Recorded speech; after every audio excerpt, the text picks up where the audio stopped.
Okay, so on to the next chapter. I've been joined by one of my cats to help me read the story.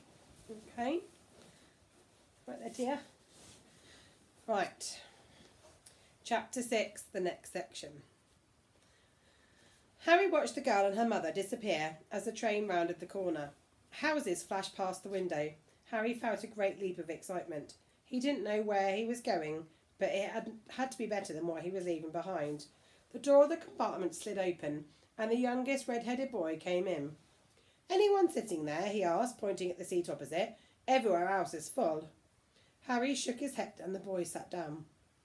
He glanced at Harry and then looked quickly out of the window, pretending he hadn't looked. Harry saw he still had a black mark on his nose. "Hey, Ron!" The twins were back. "Listen, we're going down the middle of the train. Lee Jordan's got a giant tarantula down there." "Oh, right," mumbled Ron. "Harry," said the other twin, "did we introduce ourselves? Fred and George Weasley, and this is Ron, our brother. See you later." "Bye," said Harry and Ron. The twins slid the compartment door shut behind them. "Are you really Harry Potter?" Ron blurted out. Harry nodded. "Oh, well, I thought it might have been one of Fred and George's jokes," said Ron. "And have you really got, you know?" He pointed at Harry's forehead. Harry pulled his fringe back to show the lightning scar. Ron stared.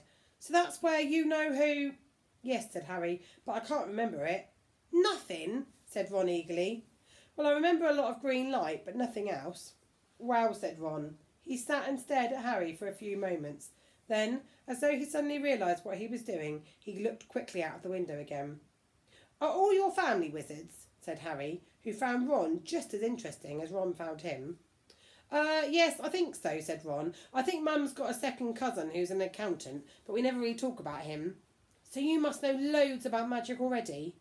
The Weasleys were clearly one of those old wizarding families the pale boy in Diagon Alley had spoken about. "I heard you went to live with Muggles," said Ron. "What are they like?" "Horrible. Well, not all of them. My aunt and uncle and cousin are, though. I wish I had 3 wizard brothers." "5, said Ron. For some reason he was looking rather gloomy. "I'm the 6th in our family to go to Hogwarts. You could say I've got a lot to live up to. Bill and Charlie have already left. Bill was head boy, and Charlie was the captain of Quidditch. Now Percy's a prefect. Fred and George mess around a lot, but they still get really good marks, and everyone thinks they're really funny. Everyone expects me to do as well as the others, but if I do, it's no big deal, because they did it first. You never get anything new either. With 5 brothers, I've got Bill's old robes, Charlie's old wand, and Percy's old rat." Ron reached into his jacket and pulled out a fat grey rat, which was asleep. "His name's Scabbers, and he's useless. He hardly ever wakes up. Percy got an owl from my dad for being made a prefect, but I couldn't afford... I got Scabbers instead." Ron's ears went pink. He seemed to think he'd said too much, because he went back to staring out of the window.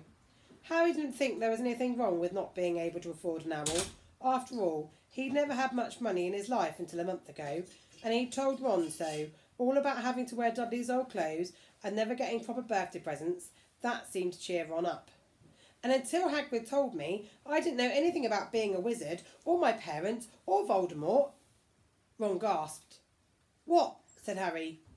You said you know whose name," said Ron, sounding both shocked and impressed. "I'd have thought you, of all people." "I'm not trying to be brave or anything, saying the name. I just never knew you shouldn't. See what I mean? I've got loads to learn. I bet," he added, voicing for the first time something that had been worrying him a lot lately, "I bet I'm the worst in the class." "Oh, you won't be. There's loads of people who come from Muggle families, and they learn quick enough." While they had been talking, the train had carried them out of London. Now they were speeding past fields full of cows and sheep.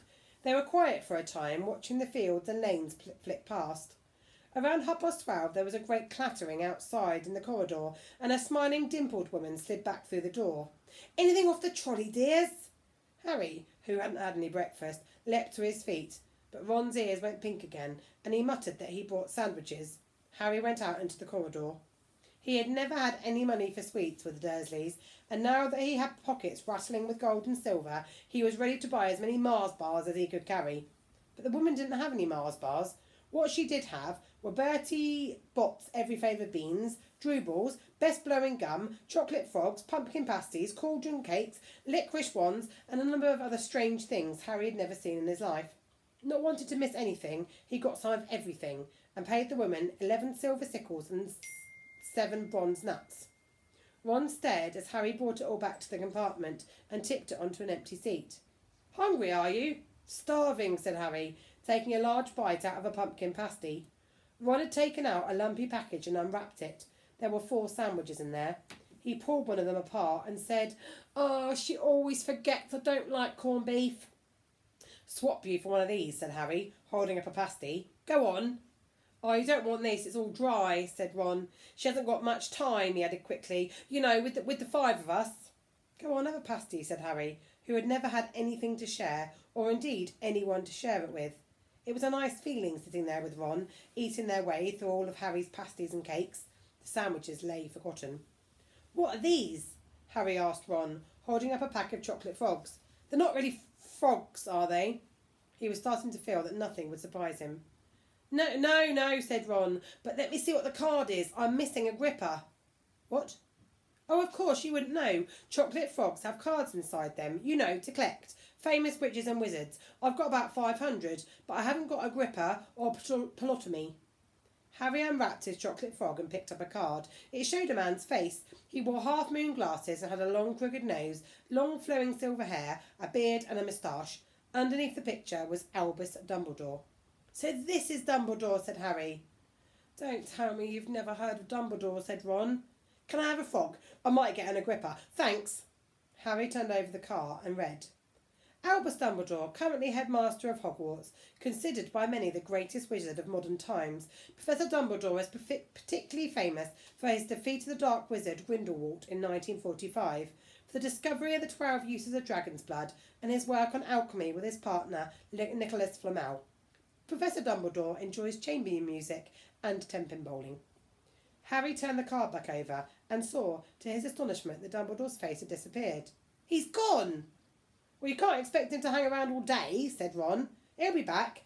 No, I've got Morgana again. I've got about 6 of her. Do you want it? You can start collecting." Ron's eyes strayed to the pile of chocolate frogs waiting to be unwrapped. "Help yourself," said Harry.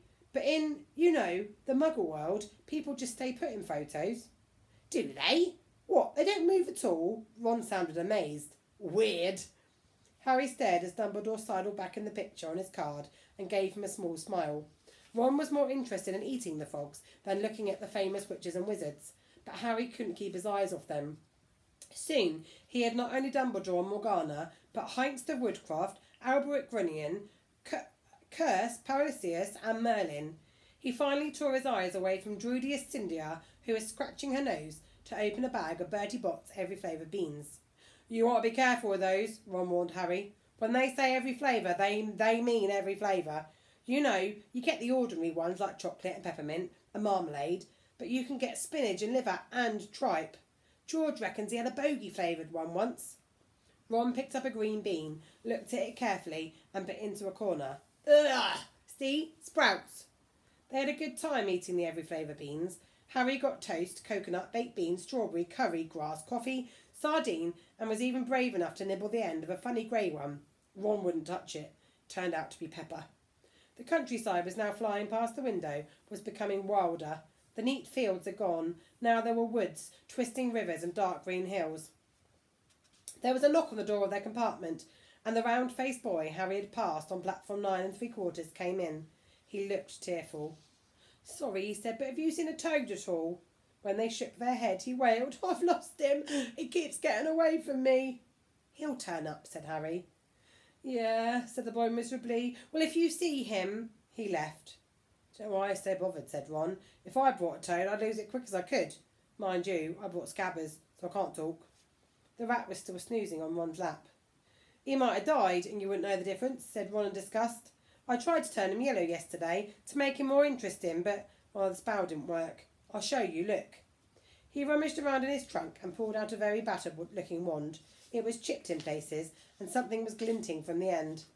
Unicorn's hair nearly pointing out. Anyway, he had just raised his wand when the compartment door slid open. The toadless boy was back, but this time he had a girl with him. She was already wearing her new Hogwarts robes. "Has anyone seen a toad? Neville's lost one," she said. She had a bossy sort of voice, lots of bushy brown hair, and a rather large front teeth. We've already told him we haven't seen it, said Ron, but the girl wasn't listening. She was looking at the wand in his hand. Oh, are you doing magic? Let's see it then. She sat down. Ron looked taken aback. All right. He cleared his throat. Sunshine daisies, butter mellow. Turn this stupid fat rat yellow. He waved his wand, but nothing happened. Scabbers stayed grey and fast asleep. Are you sure that's a real spell? Said the girl. Well, it's not very good, is it? I've tried a few simple spells just for practice, and it's always worked for me. Nobody in my family's magic at all, so it's ever such a surprise when I got my letter, but I was ever so pleased, of course. I mean, it's the very best school of witchcraft there is. I've learnt all our set books off by heart. I just hope it will be enough. I'm Hermione Granger, by the way. Who are you? Right, your task today is to design a wizard card. Okay, so make up the name of a very famous wizard, draw a picture of them, and write some facts about them. Okay, obviously all made up. Well done.